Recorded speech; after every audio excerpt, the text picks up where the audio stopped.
The Last of Us is the single game that has made me not only cry, but feel the most. The engaging and tense gameplay, compelling and relatable characters, the emotions expressed in words, gestures, and voices, a story that makes you grow for them, to care and love Ellie and Joel.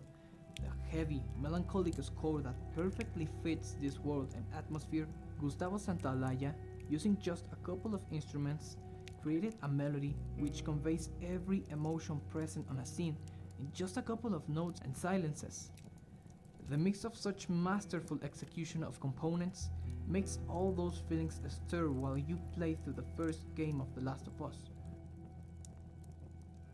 That's why I comprehend the absolute hatred for Part 2. You can't hate that passionately without loving before in equal measure. The people that often complain and despise this game and its creators are just people who love Part 1 and feel betrayed for what they did to Part 2. How, from a beautiful story with perfect details, pacing, meaning, and development, has this for a sequel? This convoluted mess of a story that seems to go in no direction and pales in comparison to its predecessor. Sure, the gameplay has been refined, the game looks gorgeous, the atmosphere and beautifully mellow music is still there. But the story isn't. And the story is what makes you love The Last of Us. The growth of the characters, how every plot point has a purpose that serves the major narrative of the game. But this whole new direction is just way off. I don't hate it, but when it ended, I did feel disappointed. Like, this is it? Just a vengeance story that mostly goes nowhere? Like, seriously, if this was some necessary character development for Ellie, it could have been told in half of the game's duration. We could have had characters with an actual purpose other than doing this in service of the vengeance and violence plot. We could have explored new concepts and themes that align with the first game's narrative, expanding on it. Joel's death comes as totally pure shock value. It has no setup, no previous build-up, and we don't get explained as to why Abby did it until halfway through the game. So you feel betrayed having to play as her after what she did at the very beginning of the game. And even more if you play this when it came out, having to wait 7 years for a sequel to come up, and when it does, they kill one of the characters you grew to care just like that in the first act. It is bold, yes, but it doesn't make sense structurally. Why does the game start like this? This is just one of many issues with the game's pacing. I won't mention every single one of these because I think that other channels, like The Closer Look, have made a pretty good job at covering all these flaws in parts of pacing. But know that it is as well a major issue with the story. I don't think the game's problem is the story in and on itself, but the way it was executed. See, the themes presented in both games are actually kind of related. In part 1, Joel learns to love again. He regains his humanity throughout the story. He comes full circle after the death of his daughter. It presents us with a moral dilemma and only one reasonable solution for these characters.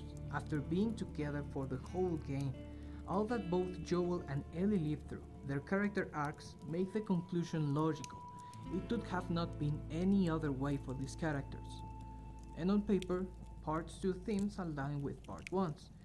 Ellie is going on the opposite route from Joel in Part 1. She is growing for the worse, with hatred slowly withering away her humanity. It's not just as simple as vengeance is bad. The Last of Us focuses on human relationships, love, and humanity. The problem is that The Last of Us Part 2 is only exploring this through the theme of vengeance and violence, and with a really obvious intention. Abby is, or at least tries to be, what comes after vengeance. She suffers from psychological torture because of her actions and seeks redemption. Though this is just shown in day 1, which is a huge missed opportunity. We could have explored more deeply the consequences of what could become of Ellie if she accomplishes her quest for vengeance. Abby doesn't see much consequence for her actions, and her whole segment is executed in a way that doesn't make you care for her. She kills Joel without previous notice, and the game just throws this entire section at you, forcing you to play as her in an obvious attempt at making you see these characters are all human. Look, Abby's taking care of Lev, just as Joel did with Ellie. Isn't Abby such a nice person? And Mel is pregnant, just like Dina. Aside from the revenge theme, Abby's section could have connected more with Ellie's if she was prosecuting her, following her steps to see who has been killing the WLF soldiers, which is what I thought Abby's segment was gonna cover, but no. Ellie conveniently left her map for everyone to know their location, and we go from this unconnected Seraphite's plot back to where we left it. And when they finally start fighting, nothing has changed. You still want Abby dead. We are rooting for the opposite character during the climax. And then the ending. If we need Abby to live, there has to be a build-up for Ellie's choosing to forgive Abby's life. Something that makes her consider other factors, but in no form are we shown why would Ellie forsake the entire meaning of this quest. She doesn't express concern for herself or others, she didn't listen to Dina, she didn't reflect on her actions, which she has a diary for, and not until the very last moment is that she even thinks of not killing Abby. If we only were shown hints that Ellie is beginning to think differently, then it could make some sense. But there is no scene to show us this facet of Ellie's character. And there lies my main problem with Part 2's story. There is no build-up to most of the characters' important decisions, crucial decisions. Unlike the one Joel took at the ending of Part 1, it's all in the journey. It's all explained through what transpired in the game's events, and in Part 2, we are shown none of it. Not with Joel's death, not with Abby's obvious try at making you like her, and not with Ellie's choice to forgive the killer of her father figure, when the whole motive for her actions throughout the game was to kill Abby. Let's take just a second to address what this game did well, because it's not all so bad.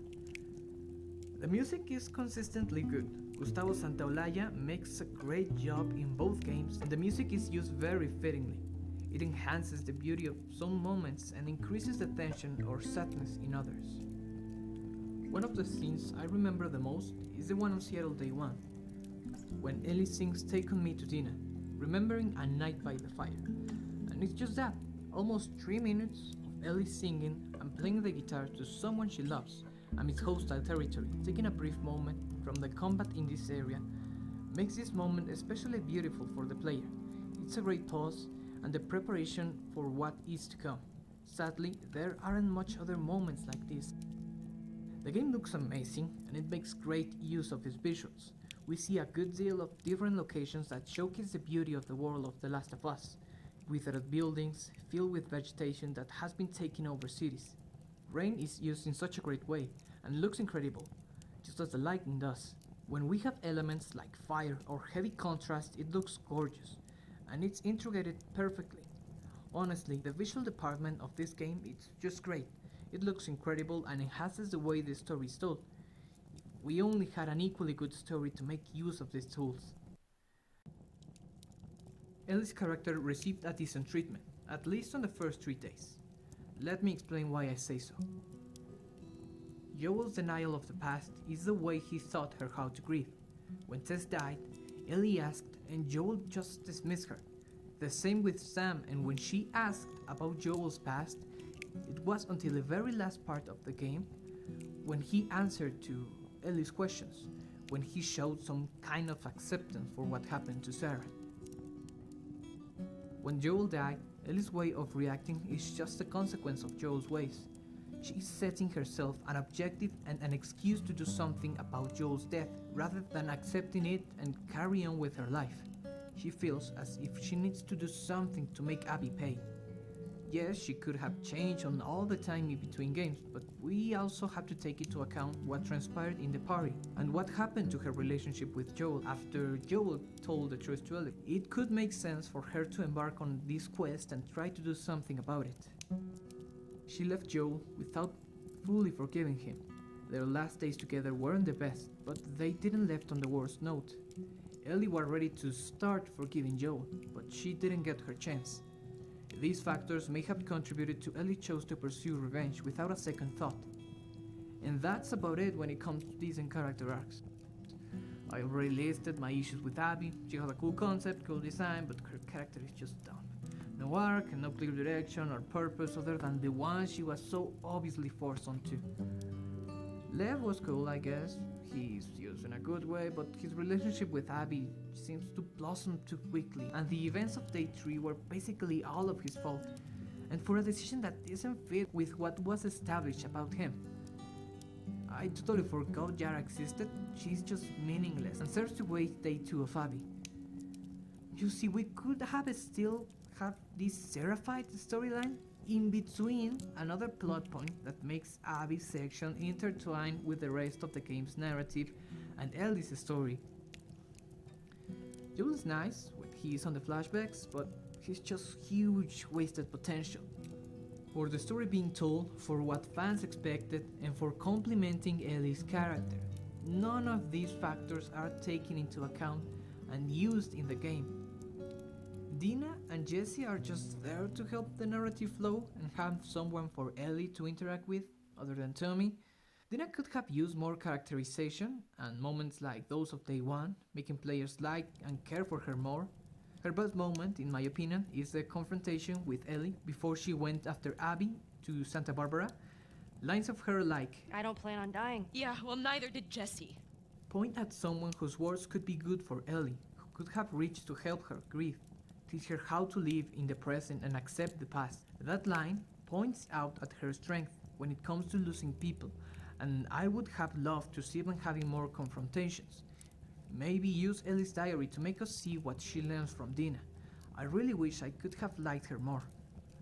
And then Jesse, who is never developed in any way. He's just a part of this love triangle. Jesse's a nice guy who helps Ellie and dies as a consequence of Ellie's action.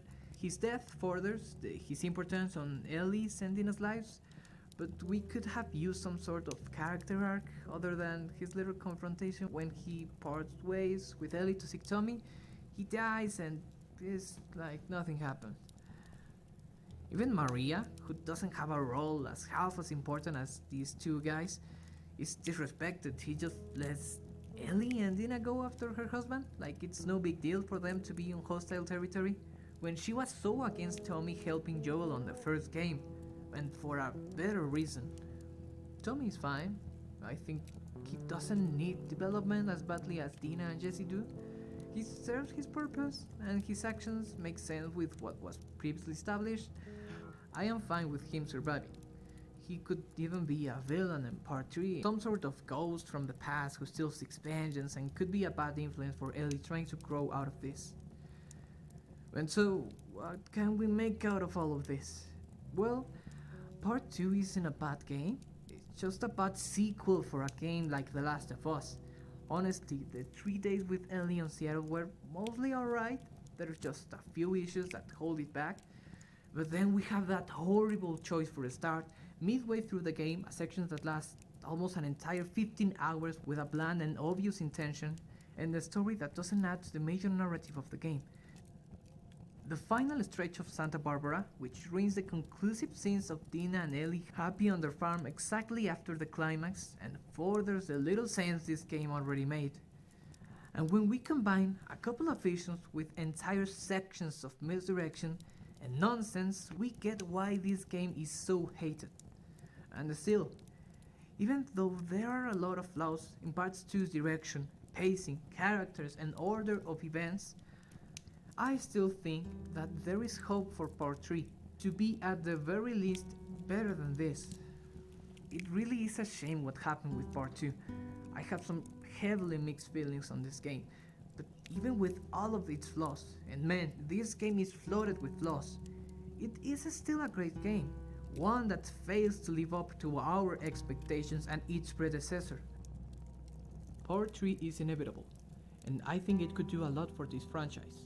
It really has a lot of weight on its shoulders, like all the fans that feel betrayed for what Part 2 did, those who are aware of its issues, and even those who chose to like it. I am not saying it will magically unite the fan base, nor that it will repair the franchise, but it is a game that can make some people remember why they love the first game. This is something that won't only affect Naughty Dog, but also PlayStation as a brand. Everyone is aware of Part 2's problems and the discourse online, but also of how many people love Part 1 and the new HBO series, which isn't to my liking, but I guess it's cool. It's another telling of a story, and that Part 2, even though it has flaws, has fans and won 2020's Gotsy, whatever I guess. It's a game with major flaws, but it is still an incredible game, with great performances and such screenplay that you only see in high budget movies or TV. So yes, I like to think that there is still hope for this franchise.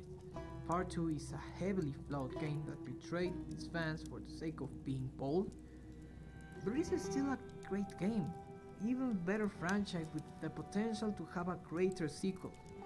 Part 3 could revive the love of some people for this franchise. So don't give up hope, not all at least.